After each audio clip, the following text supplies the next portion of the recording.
Here with the second place finisher at the Jennerstown Speedway, Mike McVetta. Mike, that race, I have a feeling you want to say that you needed 10 more laps for that race tonight. Yeah, 5:10. I don't know. I would have took anything. This car just comes alive at the end every week, and just ran out of time, man.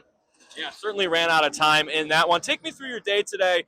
I don't think your practice times you were probably happy with, and I saw you come over here and start welding things. Talk to me about what was going on. Yeah, we actually broke a front wing in the first practice this morning. Had to weld that up, and got it better in the second practice with a front wing that actually functioned, and she really turned around and time trials on.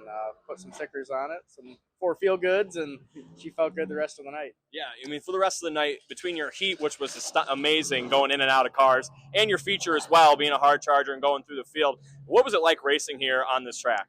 This track's just so much fun. I mean, it is bad fast. If you got a good car and you can, weave in and out of traffic, I mean, it's just a blast. Really anywhere, and a super modified is a blast. But just the speed you carry here, it's there's nothing like it. Yeah, there certainly is nothing like it. Talk to me about what are your thoughts after another second place here today and heading into Oswego and Evans Mills to end the season?